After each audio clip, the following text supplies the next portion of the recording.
Seperti rusa yang merindukan sungai yang berair, demikianlah jiwaku merindukan Engkau, ya Allah.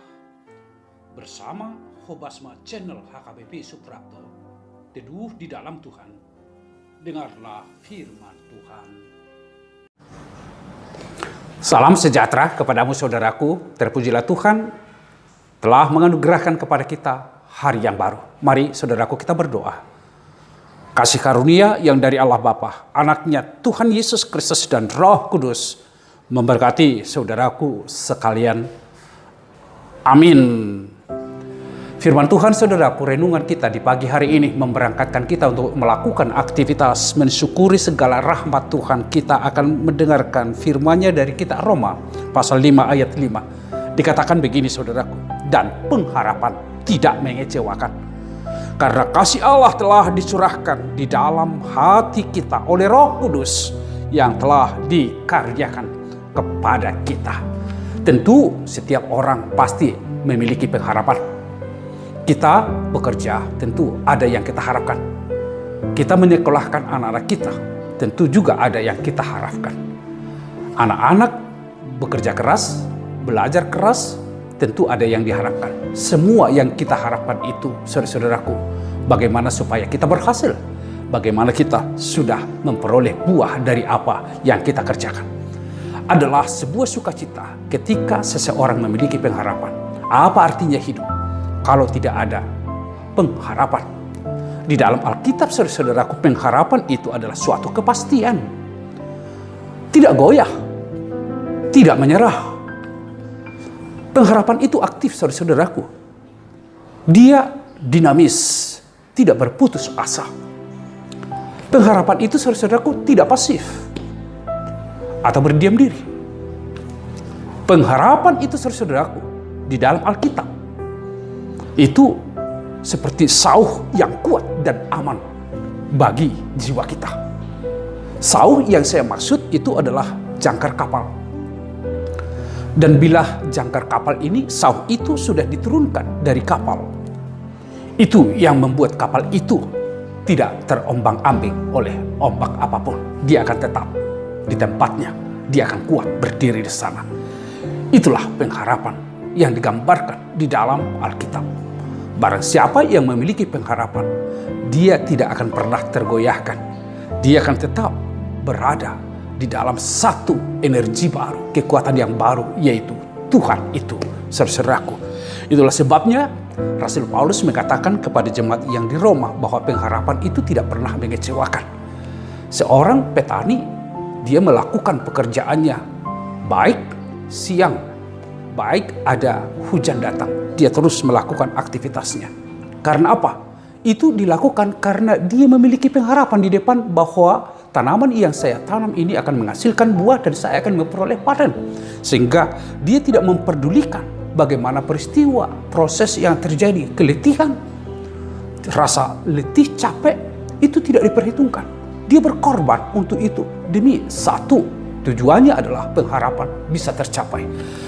Demikian perjalanan kehidupan orang percaya. Katakanlah saudaraku, kita sekarang dalam sebuah perjalanan, proses perjalanan menuju titik akhir.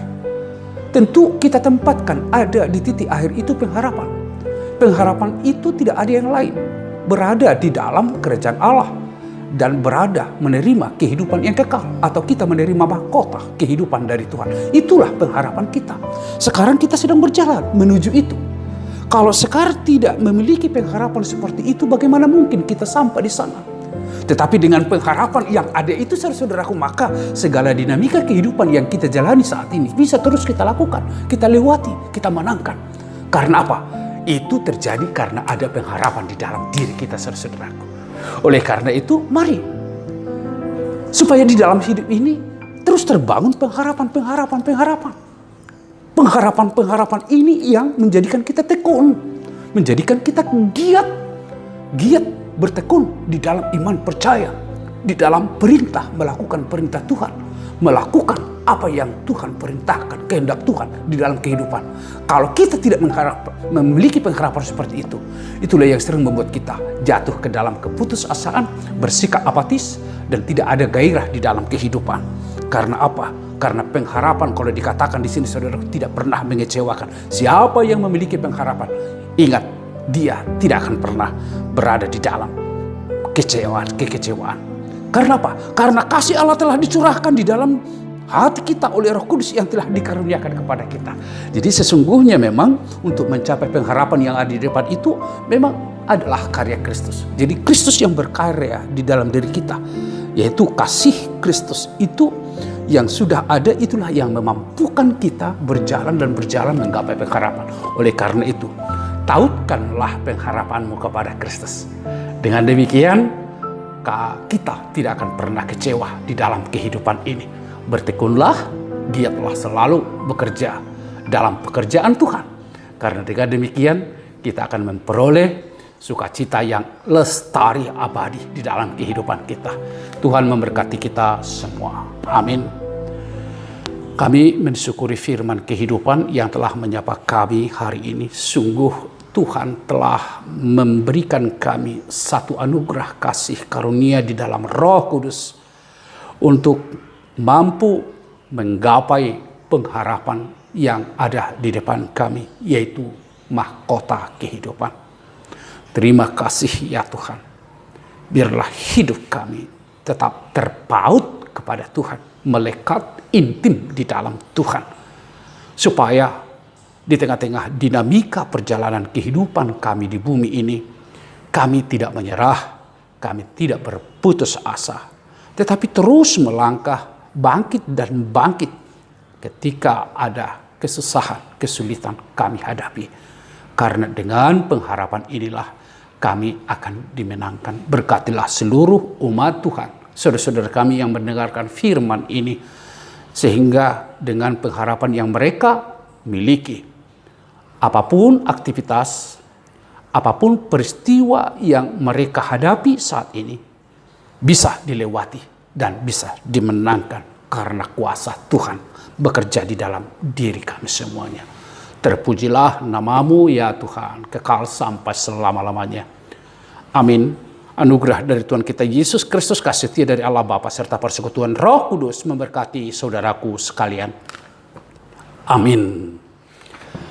Berharaplah kepada Tuhan senantiasa, hidupmu akan memperoleh kebahagiaan. Kami ucapkan salam sejahtera dan Tuhan memberkatimu saudaraku.